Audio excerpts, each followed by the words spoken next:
నిర్గమకాండము 2వ అధ్యాయము 1 నుండి. లేవి వంశస్థుడొకడు వెళ్ళి లేవి కుమార్తెను వివాహము చేసుకొనెను. ఆ స్త్రీ గర్భవతి అయి కుమారుని కని వాడు సుందరుడయ్యుండుట చూచి 3 నెలలు వానిని దాచెను. తరువాత ఆమె వాని దాచలేక వాని కొరకు ఒక జమ్ము పెట్టె తీసుకుని దానికి జిగట మన్నును కీలును పూసి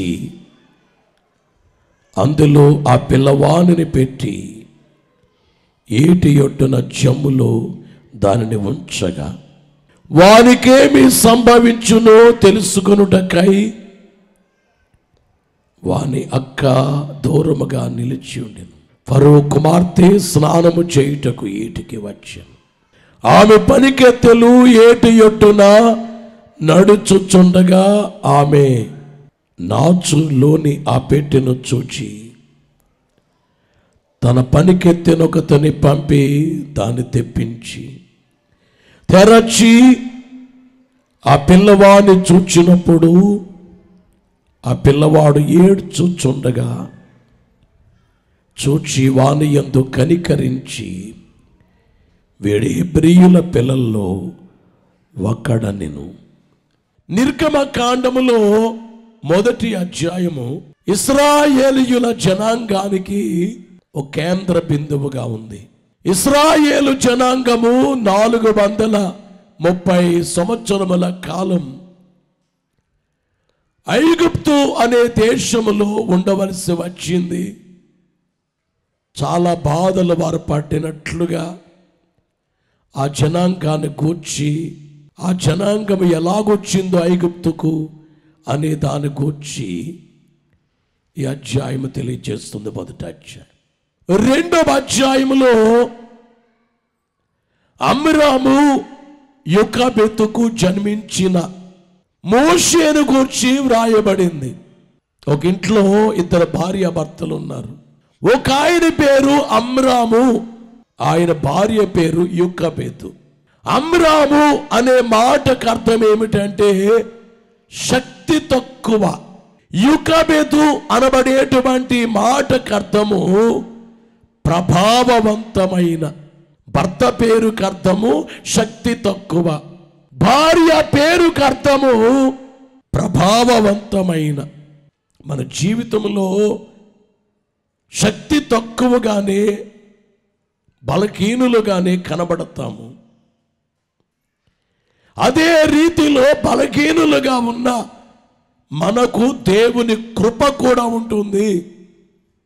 నువ్వు శక్తి తక్కువ, నేనేమి చేయలేను, నాకు చేత కాదు, నా వల్ల కాదు, ఇంతే నా బ్రతుకు అనుకునేటువంటి సమయములలో మరొక వైపు నుంచి ప్రభావవంతమైన అనేటట్లు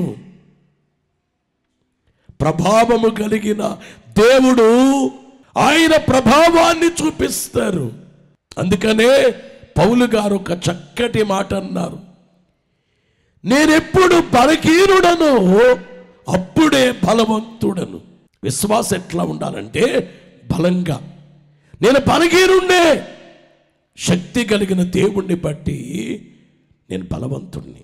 అమ్రామ్ అనే మాటకు శక్తి తక్కువ అని అర్థము, యోకెబెతు అనేటువంటి మాటకు ప్రభావవంతమైన అని అర్థము. కనుక నీవెప్పుడైనా శక్తి తక్కువ నీకున్నా ప్రభావవంతమైన దేవుని కార్యం నీకున్నది అనే సంగతి మరిచిపోవద్దని దేవుని సేవకునిగా మీకు తెలియజేస్తున్నాను. ఈ అధ్యాయాన్ని మనము చూస్తే అమ్రాము యోకెబెతులకు జన్మించిన 3వ సంతానమైన మోషే. ఒకరి పేరు అహరోను, ఒకరి పేరు మిర్యాము. 3వ సంతానము మోషే. ఒక గొప్ప కార్యం ఏంటంటే బైబిల్లో 3 గొప్పోళ్ళు అయ్యారు. అహరోను యాజకుడు అయ్యాడు, ప్రధాన యాజకుడు. మిర్యాము ప్రవక్త్రి అయ్యింది, ప్రవచించింది. మోషే నాయకుడయ్యాడు. ఎప్పుడైనా మనకు పుట్టిన పిల్లలందరూ కూడా ప్రయోజకులు అవ్వాలి. అలా కావటానికి దేవుని సముఖములో తల్లిదండ్రులు కన్నీళ్లు కార్చాలి. ఈ వచనాలు మనము చూస్తే దాచబడిన మోషే కనబడతారు. ఎక్కడ దాచబడ్డారు? జమ్ము పెట్టెలో దాచబడ్డాడు. ఆ రోజుల్లో ఐగుప్తు దేశంలో మగ పిల్లవాడు పుడితే తల్లి ఎదురుగానే తండ్రి ఎదురుగానే చంపేయాలి. ఇది ఫరో చక్రవర్తి శాసనం. మగ పిల్లవాడు పుడితే, ఆడపిల్ల అయితే బతకాలి. ఎందుకంటే మగ పిల్లలు రేపు పెద్దోళ్ళై ఆ దేశంలో వీళ్ళ మీద తిరుగుబాటు చేస్తారేమో, జనం ఎక్కువై. ఆడపిల్లలు వాళ్ళని ఏమి చంపకండి, ఎందుకంటే వాళ్ళ పెద్ద ఎదిగితే ఏళ్ళు ఆడతో పాపము చేయొచ్చు అని భయంకర దుర్బుద్ధి కలిగిన విధానం. అలాంటి టైంలో మోషే జన్మించాడు. ఈ మోషే దాచబడ్డాడు. 3 నెలలు తల్లి దగ్గర దాచబడి తర్వాత తాను జమ్మిపెట్లోకి వెళ్ళాడు. మొదటిగా దేవుడు మోషేని తల్లి గర్భములో దాచారు. తల్లి గర్భములో దాచబడిన మోషే. మనందరము మొదటిగా తల్లి గర్భములో దాచబడ్డాం. ఎవరైనా కానీ ఈరోజు మనం ఇలాగున్నామంటే ఆరంభములో తల్లి గర్భములో దాచబడి కాపాడబడ్డాం. అనేక మంది చూడండి గర్భములో ఉండగానే చనిపోతారు. అందుకే ప్రార్థన చేసేటప్పుడు, తండ్రి గర్భములో ఉన్న శిశువులకు మీ కాపుదల దయచేయండి అంటే మీరు దాచండి. దేవుని యొక్క వాక్యములో ఇర్మియా గ్రంథము 1వ అధ్యాయము 5వ వచనములో ఇర్మియాను గూర్చి వ్రాయబడిన మాట ఏమిటంటే, గర్భములో నేను నిన్ను రూపింపక మునిపే నిన్నెరిగి తిని, నువ్వు గర్భము నుండి బయలుపడక మునిపే నేను నిన్ను ప్రతిష్ఠించి తిని. ఎక్కడి నుంచి? గర్భము నుండి నువ్వు రాకమునిపే నేను ప్రతిష్ఠించాను. జనములకు ప్రవక్తగా నీ తల్లి గర్భములో ఉండగానే నేను ప్రతిష్ఠించాను. 139వ దావీదు సంకీర్తన 16వ వచనములో చూస్తే, నేను పిండమునై ఉండగా నీ కన్నులు నన్ను చూచెను. దావీదు గారు ఇక్కడ అంటున్నారు, దేవా నేను పిండమునయున్న కాలములో నా తల్లి గర్భములో చిన్న పిండముగా ఉండగా నీ కన్నులు నన్ను చూచాయి. చాలా మంది అనుకుంటారు దేవుడు నన్ను చూడట్లేదు, దేవుడు నన్ను మర్చిపోయారు. దేవుడు మనల్ని ఎప్పుడు చూస్తారంటే గర్భములో పిండముగా ఉన్నప్పుడే చూచిన దేవుడు. మోషే తల్లి గర్భములో దాచబడ్డాడు. ఇక రెండవదిగా చూస్తే తల్లి వడిలో దాచబడ్డాడు. తల్లి వడి 2వ అధ్యాయము 2వ వచనములో చూస్తే, ఆ స్త్రీ గర్భవతి అయి కుమారుని కని వాడు సుందరుడై ఉండుట చూచి 3 నెలలు వానిని దాచెను. ఒళ్ళో పెట్టుకుని దాచింది తల్లి. ఎదురుగానే చంపేస్తారు, కానీ చంపేసే కాలములో జాగ్రత్తగా వడిలో దాచింది తల్లి. జీవితంలో మనము స్తుతి చేసేటప్పుడు, దేవా మా తల్లిని బట్టి మీకు స్తుతి అని చెప్పాలి. దేవుడు ఫస్ట్, దేవుని వాక్యం ఫస్ట్, ప్రార్థన ఫస్ట్, కార్యక్రమాలు దేవుడు అనేది ఫస్ట్ అన్నమాట. దేవుని అంశము తర్వాత సెకండ్ అంశం ఏమిటంటే తల్లిదండ్రులు. అందుకే నువ్వు దీర్ఘాయుష్మంతుడు వగునట్లు నీ తల్లిని తండ్రిని సన్మానించు. తల్లి వడిలో పిల్లలు దాచబడతారు. ఏ తల్లి వడిలో ఉన్నాడో కొడుకు, ఆడి పెద్దోడైన తర్వాత ఆ తల్లిని కాలుతో తన్ని మూర్ఖత్వము కలిగిన వాళ్ళు ఉన్నారు. ఆ తల్లితో మాట్లాడిన అమ్మాయిలు ఉన్నారు. నీ తల్లి వడిలో నువ్వు దాచబడిన కాలం అయితే బైబిల్ చెప్పేది ఏమిటంటే, యెషయా గ్రంథము 49వ అధ్యాయం 1వ వచనములో చూస్తే, తల్లి నన్ను వడిలో పెట్టుకున్నది మొదలుకొని ఆయన నా నామము జ్ఞాపకము చేసుకొని, నా తల్లి వడిలో ఉండగానే నా పేరు ఆయన గుర్తు చేసుకున్నారు. హెబ్రీ పత్రికలో 11వ అధ్యాయము 23వ వచనములో, మోషే పుట్టినప్పుడు అతని తల్లిదండ్రులు ఆ శిశువు సుందరుడై ఉండడు చూచి విశ్వాసమును బట్టి రాజాజ్ఞకు భయపడక 3 మాసములు అతని దాచెను. తల్లి వడిలో దాచబడ్డాడు మోషే. ఇక మూడవదిగా చూస్తే జమ్ము పెట్టెలో దాచబడిన మోషే. 2వ అధ్యాయం 3వ వచనములో చూస్తే, తరువాత ఆమె వాని దాచలేక వాని కొరకు ఒక జమ్ము పెట్టె తీసుకొని దానికి చికటమన్నును కీలును పూసి అందులో ఆ పిల్లవారిని పెట్టి ఏటి ఒడ్డున జమ్ములో దాన్ని ఉంచగా, ఏటి ఒడ్డున జమ్ములో దాన్ని మూడవదిగా చూస్తే జమ్ము పెట్టెలో దాచబడిన మోషే జమ్ము పెట్టెలో దాచి తన కొడుకు మరణాన్ని చూడలేక దాచి ఏటి ఒడ్లో విడిచిపెట్టిన కాలములో ఎంత గుండె కోత, కన్నీళ్ళు, బాధ. నా కొడుకు ఏమైపోతాడు? ఆ జమ్ము పెట్టె వైపే మోషే అక్క మిరియాము చూస్తుంది. ఆ ఫరో కుమార్తె వచ్చింది స్నానానికి. ఏటిలో ఉండే ఆ పెట్టె ఏమిటి తెమ్మని దాసితో చెబితే ఆమె తెస్తే దాన్ని ఓపెన్ చేయగా సుందరుడైన బాబు కనబడుతున్నాడు. 6వ వచనములో ఆ పిల్లవాడిని చూచినప్పుడు ఆ పిల్లవాడు ఏడ్చుచుండగా చూచి వాని యందు కనికరించి వీడు హెబ్రీయుల పిల్లల్లో ఒకడనెను. బలో యేసు మహారాజుకో. ఆ బాబును చూచి ఆమంటుంది, హెబ్రీయుల పిల్లల్లో ఒకడు. ఆ ఏడుపు చూచి జాలిపడింది. జమ్ము పెట్టెలో దాచబడిన మోషే అక్కడి నుంచి అక్కడికి వెళ్ళాడు. జమ్మి పెట్టెలో ఉన్నటువంటి ఆ బాలుణ్ణి చూచినటువంటి ఫరో కుమార్తె తన ఏడుపు చూచి జాలిపడి, ఈ బాబుని నేను పెంచుకుంటాను. ఈలోపు మోషే అక్క నెమ్మదిగా అక్కడికి వచ్చింది. అడిగింది, అమ్మా ఈ బాబుకి పాలిచ్చి పెంచటానికి ఎవరినైనా తీసుకురమ్మంటారా? ఆమంది, తీసుకురా. ఎవరిని తీసుకొచ్చింది? తల్లినే తీసుకొచ్చింది. మోషే తల్లి పాలు త్రాగాడు.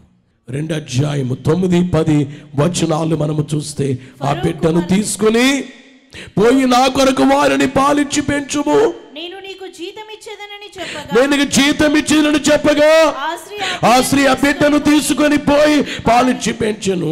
ఆ బిడ్డ పెద్దవాడైన తరువాత ఆమె ఫరో కుమార్తె యొద్దకు అతను తీసుకుని వచ్చినప్పుడు అతడు ఆమెకు కుమారుడాయను. బలో యేసు మహారాజుకో. ఈ వచనములో చూస్తే రాజ గృహములో పెంచబడిన మోషే. ఇక్కడ పాలిచ్చి పెంచింది, పాలుడిచి పెట్టాడు, తీసుకొచ్చింది. మోషే తల్లి మోషేని తీసుకొస్తే ఫరో కుమార్తె ఇతడు నా కొడుకు నేను పెంచుకుంటా. ఇప్పుడు ఎక్కడికి వచ్చేసాడు?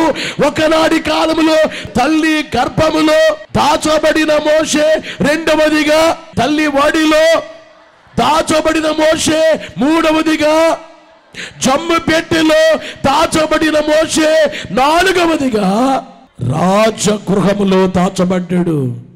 అటు తరువాత మోషే ఒక ఐగుప్తీయుడు ఒక హెబ్రీయుణ్ణి బాధ పెడుతుంటే చూచి, మోషే నా జాతి వాణ్ణి హెబ్రీయుణ్ణి ఇతను కొడతాడా అని అతని దగ్గరికి వెళ్ళి అతను కొట్టి ఇసుకలో పూడ్చి చేశాడు అతన్ని.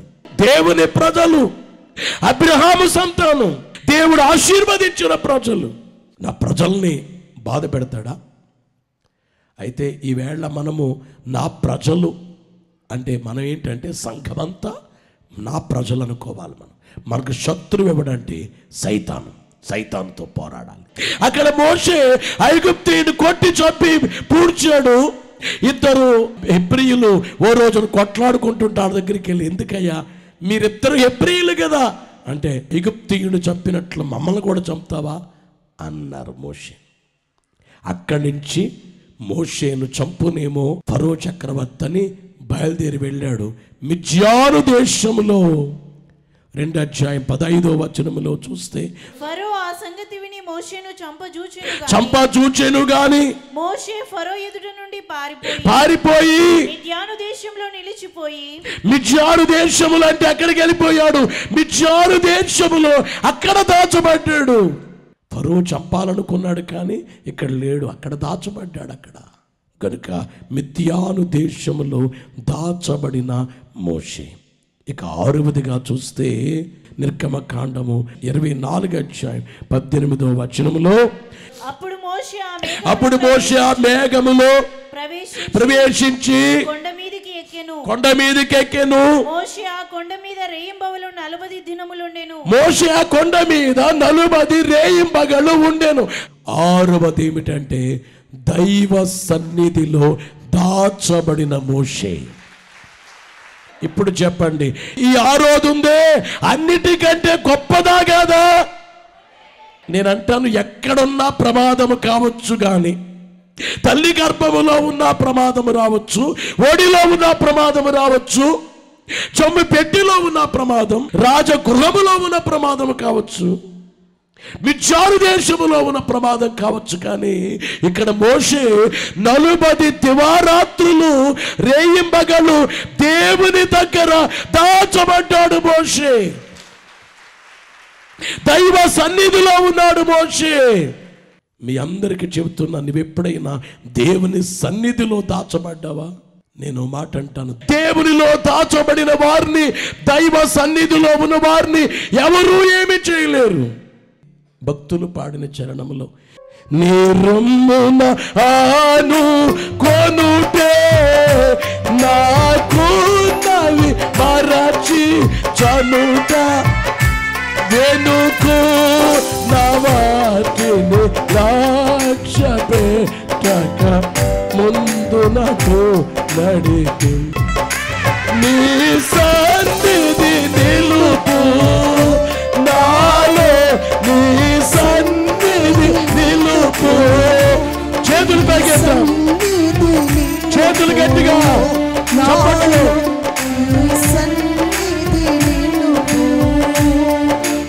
ఆపదలే ఏ వేళ నన్నావరించు చూడు, నీ సన్నిధి నా తాగుచూడని అతురాత పడుచు. ఆపదలే ఏ వేళ నన్ను ఆవరించి ఉండు, నీ సన్నిధి నా త్రాగుచోటు, నీ పాద సన్నిధి. అందుకే నేను ఎప్పుడూ చెప్తాను మీకు, నీవే శ్రమలో ఉన్నా, నలిగిపోతున్నా, చచ్చిపోవాలనిపిస్తున్నా, ఒంటరిగా ఫీల్ అవుతున్నా, కొన్ని పరిస్థితులు ఎలా ఉంటాయంటే నేను ఒంటరిగా చేసేస్తాయి. న్యాయం నీ వైపే ఉంటుంది. నిన్న అన్యాయస్తునిగా, అన్యాయస్తురాలుగా బంధువులు, స్నేహితులు అందరూ ఏకమైపోతారు. ఆ టైంలో నువ్వు నిబ్బరంగా అలా చూడాలంతే. బాధేస్తుంది, నేనేం చేశాను? మేలే చేశాను, కీడొచ్చిందే. 3 తత్వాలు ఉంటాయి. 1 మానవత్వం, 2 దైవత్వం, 3 రాక్షసత్వం. మేలు చేసినోడికి మేలు చేయటం మానవత్వం, కీడు చేసినోడికి మేలు చేయటం దైవత్వం, మేలు చేసినోడికి కీడు చేయటం రాక్షసతత్వం. ఈ 3 తట్టుకోలేంది ఏంటో తెలుసా? మేలు చేస్తే నీకు కీడు వస్తుంది, అప్పుడే నలిగిపోతావు. అంటే వాళ్ళలో ఏముంది? రాక్షసతత్వం ఉంది. అయినా కానీ భయపడకు, ఏదో ఒక రోజు వాళ్ళందరూ పశ్చాత్తాపపడి నీ దగ్గరికి రాక తప్పదు. యేసు మహారాజుకో, ఎందుకంటే యథార్థం, సత్యం గెలుస్తుంది ఖచ్చితంగా, విశ్వాసం గెలుస్తుంది ఖచ్చితంగా. గనుక ఇక్కడ భక్తుడు పాడేది ఏమిటంటే, ఆపదలు నన్ను ఆవరించి ఉన్న కాలంలో నీ సన్నిధి నా దాగుచోటని, నా దాగుచోటు నీ సన్నిధి. ఎప్పుడైనా శ్రమ ఏదైనా శ్రమ లేకపోయినా నువ్వు చేయవలసిన పని ఏంటంటే, బైబిల్ తీసుకో. నీ ఇంట్లో 2 గదులు ఉన్నాయా? ఒక గదిలోకి వెళ్ళిపో. ఒకే గది ఉందా? గది మూలకెళ్ళిపో. బైబిల్ తీసుకుని చదివేసాయి. అప్పుడు మోకరించు. దేవా, మీ సన్నిధిలోకి వచ్చాను, మీ పాదాల వద్దకు వచ్చాను, మీకు స్తుతి, మీకు వందనాలు. మీరు గొప్ప దేవుడు, జీవమైన దేవుడు, మీకు స్తోత్రాలు. ప్రేమయ్యున్న దేవుడు అయి ఉన్నారు, మీకు స్తోత్రాలు. శక్తి కలిగిన దేవుడు మీరు, మీకు స్తోత్రాలు. మహోన్నతుడై మీరు, స్తోత్రాలు. అన్ని స్తోత్రాలు చేసి 10 నిమిషాలు 15 నిమిషాలు స్తోత్రించి, దేవా నాకు కనబడుము, నాతో మాట్లాడుము, అందరికీ కనబడుము, అందరితో మాట్లాడు. అలా ప్రభు పాదాల దగ్గర 1 గంట సేపు కనిపెట్టి బయటికి రా. అదే దైవ సన్నిధి. నీవు దైవ సన్నిధిలో దాచబడిన కాలం. బైబిల్లో దావీదు గారు అన్నారు, నీ సన్నిధిని నాకు సంపూర్ణ సంతోషం కలదు. ఈవేళ సంఘానికి సన్నిధి అక్కర్లేదండి, దైవ సన్నిధి, ప్రభు పాదాల వద్ద గడపడం చర్చికి వెళ్ళి ఆదివారం ఆరాధనలో 2-3 పాటలు పాడి అక్కడ వాక్యం విని ప్రార్థన చేసి వచ్చేసాం. అది దేవుని సహవాసమే, అది దైవ సన్నిధిలో ఉండడమే. కానీ అది మాత్రమే చాలదు. చాలామంది అది సరిపోతనుకున్నారు, అది చాలదు. నువ్వు ఏకాంతంగా మోకాళ్ళ మీద ఉండి దేవుని పాదాల వద్ద గడపాలి. నువ్వు ఒక్కడవే, లేకపోతే నీవు నీ భార్య నీ పిల్లలతో కలిపి నువ్వు ప్రభు పాదాల దగ్గర ఉండాలి. దేవునితో స్నేహము చేయాలి. దైవ సన్నిధిలో దాచబడిన మోషే 40 రోజులు మోషే ప్రజలు ఎవరిని చూడలేదు, కొండ మీదే ఉండిపోయాడు. మనుషులు ఎవరితో మాట్లాడలేదు, దేవుని చూస్తున్నాడు, దేవుడు చెప్పేది వింటున్నాడు. పాటలు పాడట్లేదు, ప్రార్థన చేయట్లేదు, ఏం మాట్లాడట్లేదు. ఒకటే పని, దేవుని చూడటం, దేవుని స్వరము వినడం. అందుకే నువ్వు దైవ సన్నిధిలో నువ్వు మౌనంగా ఉండిపోవాలంతే. నువ్వేం ప్రార్థన చేయకూడదు. ఇంకా అయిపోయింది ముందు ప్రార్థన. మౌనంగా అలాగుండంతే. దేవా మీరేం చెబుతారో మీరు చెప్పండి, ఏది తెలియచేస్తారో తెలియచేయండి. అట్లానే చూడాలి, కనిపెట్టాలి. అందుకే బైబిల్ మిషన్లో కనిపెట్టుట 2వ తరగతిలో ఉండగానే 1 గంట నువ్వు మోకాళ్ళ మీద ఉండాలి. మా నాన్నగారు మా అమ్మగారు పట్టుపట్టి నువ్వు 1 గంట మోకాళ్ళ మీద ఉండాలి, కనిపెట్టాలి దేవుని దగ్గర. అది అలవాటు చేసుకుని ఇంటర్ సెకండ్ ఇయర్లో ప్రభు నాకు కనిపించారు, నాతో మాట్లాడారు. ఆ తర్వాత 92లో ప్రభు నాకు కనబడ్డారు, నాతో మాట్లాడారు. నేను చూపించుచున్న రాయలసీమ ప్రాంతమైన అనంతపురం జిల్లా వెళ్ళమని, విస్తారమైన ప్రజలు వస్తారని, అద్భుత కార్యాలు జరిగిస్తాను అని ప్రభు చెప్పి పంపించారు. బోలో యేసు మహారాజుకు. ఇప్పుడంటే ప్రభు పాదాల వద్ద కనిపెట్టినప్పుడు మీ కుటుంబం అంతా కలిసి ప్రార్థన చేసుకుంటారు. అది కాదు నేను చెప్పేది. నువ్వు ప్రభు పాదాల వద్ద అలా మోకరించి, దేవా నాకు కనబడుము, నాతో మాట్లాడుము, దేవా అందరికి కనబడము, అందరితో మాట్లాడమని చెప్పి చేయాలి. ఇదే దైవ సన్నిధి. నీతి సూర్యుని కళలద్దు దైవ సాన్నిధ్యము.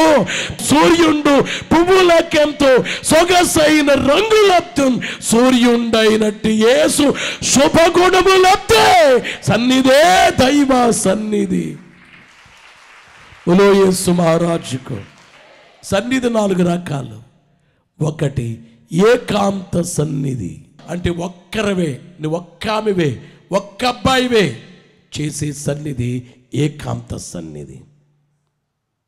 రెండోది ఏమిటి అంటే కూట సన్నిధి. సంఘమంతా కలిసి ఒక కూటమి ఏర్పాటు చేసుకుని, సంఘములో 100 మంది ఉన్నారు, అందరూ కలిసి మోకరించటం, కనిపెట్టడం. మూడోది ఏమిటంటే 7 సన్నిధి, 7 కలిసి చేయటం సన్నిధి. 4వది ఏమిటంటే ధ్యాన సన్నిధి. ఒక అంశాన్ని గుర్తు చేసుకుని అంశాన్ని, ఇప్పుడు మోషే గారు ఉన్నారు, ప్రభువా మోషే ఆ కొండ మీదకి వచ్చారు, ఆ కొండ మీద కనిపెడుతున్నారు, మీ స్వరాన్ని విన్నారు, మిమ్మల్ని చూస్తున్నారు, మోషేలాగా మమ్మల్ని చేయండి. దీని సన్నిధి పేరు ఏంటంటే ధ్యాన సన్నిధి. మీరు బంధువులతో లేదా మీ స్నేహితులతో స్నేహం చేస్తారు, స్నేహితులు కలిసి మాట్లాడుకుంటారు. ఇది అలా కాదు, నీవు దేవుడు కలుసుకునేటువంటి చోటే దైవ సన్నిధి. బోలో యేసు మహారాజుకు. దేవుని సన్నిధిలో దాచబడిన మోషే. 7వదిగా చూస్తే బండ సందులో దాచబడిన మోషే. నిర్గమకాండము 33:22 చూస్తే, నా మహిమ నిన్ను దాటి వెళ్ళుచుండు, ఆ బండ సందులో నిన్ను ఉంచి నిన్ను దాటి వెళ్ళు వరకు నా చేతితో నిన్ను కప్పెదను. నేను నా చేయి తీసిన తరువాత నా వెనుక పార్శ్వమును నీవు చూచెదవు గాని నా ముఖము నీకు కనబడదని మోషేతో చెప్పాను. అంతకంటే ముందు మోషే గారు ఏమడిగారు? అతడు దయచేసి నీ మహిమను నాకు చూపు. మోషే గారు అడుగుతున్నారు, దేవా దయచేసి నీ మహిమను నాకు చూపుమనగా, ఆయన నా మంచితనమంతయు నీ ఎదుట కనుపరచెదను. చేసేదను. యెహోవాను నా నామము నీ ఎదుట ప్రకటించేదను. నేను కరుణించు వాని కరుణించేదను, ఎవని యందు కనికరపడేదనో వాని యందు కనికరపడేదన నేను. మరియు ఆయన, నీవు నా ముఖమును చూడజాలు, నీ మహిమ నాకు చూపించు అంటే మోషే గారు అడిగింది ఏంటంటే, దేవా నీ మహిమ అంటే మీరు ఎలాగున్నారో మీ ముఖం నాకు కనబడాలి. 40 రోజులు సీనాయి కొండ మీద ఉన్న మోషే ఇప్పుడు ఏమడుగుతున్నాడంటే, నీ మహిమ నాకు చూపించాలి. దేవుడు అన్నారు, నీవు నా ముఖమును చూడజాలవు, ఏ నరుడును నన్ను చూచి బ్రతుకలేడు. నీవు నా ముఖాన్ని చూడలేవయ్యా మోషే. ఏ నరుడైనా కానీ నన్ను చూస్తే బ్రతకడు. ఇప్పుడు చెప్పాలి, 40 రోజులు దేవుని చూస్తూ దేవుని స్వరాన్ని వింటూ 10 ఆజ్ఞల పలకలు తీసుకుని వచ్చాడు కదా. 40 రోజులు చూచిన మోషే మళ్ళీ ఇక్కడ చూడాలంటాడేంటి అంటే, దేవుడు మోషేకు కనబడినప్పుడు సంపూర్ణమైన మహిమతో కనబడలేదు. దేవుడు ఎప్పుడైనా కనబడినప్పుడు ఎంత మహిమతో ఉన్నారో అంత మహిమతో కనబడితే మనము తట్టుకోలేము, చచ్చిపోతాం. మహిమ తక్కువ చేసుకుని కనబడతారు. అది చాలామందికి ఇది అర్థం కాక ఆ దేవుడు కనబడతారా? కనబడరు. దేవుడు చూడలేము. మరి మోషే గారు ఎలా చూచారు? చూచిన మోషే ఇక్కడ ఎందుకు అడుగుతున్నారు? మళ్ళా 40 రోజులు చూచిన మోషే ఇక్కడ నీ మహిమ చూపించమంటే, అక్కడ మహిమ కంటే ఇంకా మహిమతో నాకు కనబడమన్నాడు మోషే. అంత మహిమతో నువ్వు చూడలేవయ్యా మోషే, ఏ నరుడు చూడలేడు. నువ్వు ఆ బండ సందులో నేను ఉంచుతాను, నేను వెళుతుండగా నా వెనుక భాగాన్ని చూస్తావు అన్నారు. నా ముందు భాగం నా మహిమను చూడలేవు. బండ సందులో దాచబడిన, ఈవేళ మనము దాచబడవలసిన సందులేమిటి, దాచబడవలసిన స్థలం ఏమిటంటే బండ సందులు. నేను 3 చెప్పాను ఇంతకుముందు. ప్రభువు పాదాల వద్ద కూర్చున్న మరియా, 2 యేసు రొమ్మున ఆనుకొనిన యోహాను, 3వది ఏమిటంటే బండ సందులలో ఎగురు పావురము. బండనగా క్రీస్తు, సందులనగా క్రీస్తుకున్న గాయములలో సంచరించేటువంటి విశ్వాసం. దేవునికి మహిమ కలుగునుగాక. యేసయ్య గాయాల్లో దాచబడ్డం. నువ్వు యేసయ్య గాయాల్లో ఉంటే ఎవరు ఏమి చేయలేరు. బండ సందుల్లో దాగున్న వాళ్ళుగా. ఇప్పుడు చెప్పండి, మనందరం ఎక్కడ దాగుందాం? బండ సందులనే యేసయ్య గాయాల్లో దాగుందాం. సిలువ వేయబడి సిలువలో వేలాడి చనిపోయిన ప్రభు యొక్క రక్తముతో మీ హృదయాన్ని కడుక్కోండి, పాపాలు ఒప్పుకోండి, యేసయ్యకు చేరువవ్వండి, ఆయన బిడ్డలుగా మార్చబడండి. యేసయ్య చనిపోయి తిరిగి లేచారు, పునరుత్థాన శక్తిని కలిగి ఉండండి. యేసయ్య రాబోతున్నారు, ఆయన రాకడకు సిద్ధపడి మేఘం ఎక్కుదాం. అట్టి భాగ్యము దేవుడు మనకెల్లరకు మెండుగా దయచేయును గాక.